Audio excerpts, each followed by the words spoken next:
Segunda fase do constitucionalismo moderno, Estado social. Marco temporal: entre o fim da Primeira Guerra Mundial, 1918, até o fim da Segunda Guerra Mundial, 1945. Contexto social: a Revolução Industrial gera modificação estrutural da base econômica do Estado liberal clássico.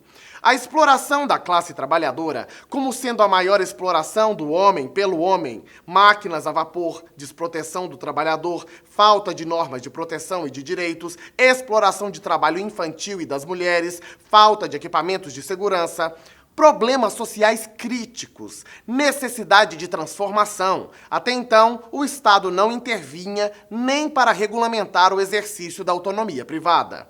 Neste cenário, a segunda fase do constitucionalismo moderno surge a partir do esgotamento fático da visão liberal, incapaz de atender às demandas por direitos sociais surgidas no fim do século XIX.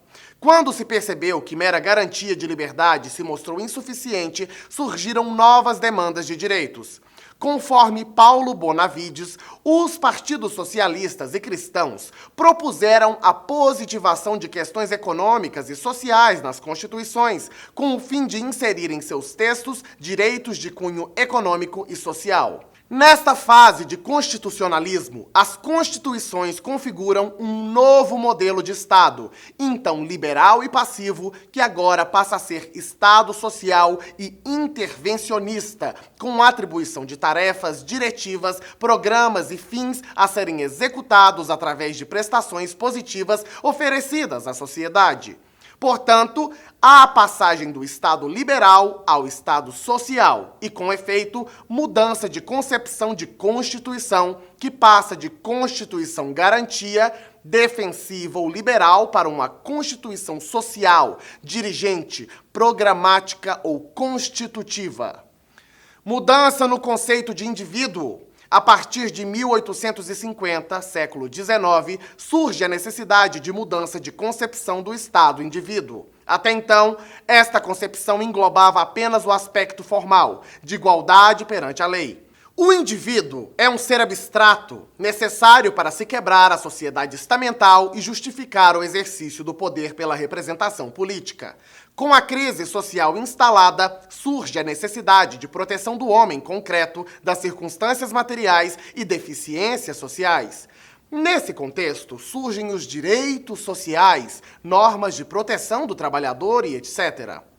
Cláusula social e normas programáticas. Os direitos sociais apresentam um problema de aplicabilidade de suas normas e, por isso, muitas das vezes o seu regime de aplicabilidade é secundário, ou seja, a aplicabilidade imediata que depende de concretização por meio de lei. Não por acaso, muitas normas de direitos sociais são classificadas por José Afonso da Silva como norma programática de eficácia limitada. Principais documentos: Constituição do México, 1917, Constituição de Weimar, 1919, Constituição Brasileira, 1934, Estado Social de Direito. Concepções teóricas: influência de correntes socialistas e comunitaristas, crise do legalismo e do formalismo, autonomização da teoria da Constituição, resgate da ideia republicana e comunitarista de bem comum, busca da igualdade material, análise do homem concreto, mecanismos para suprir carências materiais. Paradigma social dos direitos fundamentais. Segunda geração ou dimensão, direitos sociais, econômicos e culturais. Centro de gravitação é a isonomia material, condições materiais básicas. Atenção aqui, amigão. Veja que o termo geração recebe a crítica no sentido de que uma geração não substitui a outra. Por isso, o termo mais adequado é o de dimensões de direitos fundamentais, uma vez que as dimensões se agregam e possuem caráter histórico. Além disso, as dimensões coexistem e possuem relação de complementariedade. Não se trata de igualdade formal, tratamento igualitário da lei para com todos, que já havia sido consagrada nas revoluções liberais.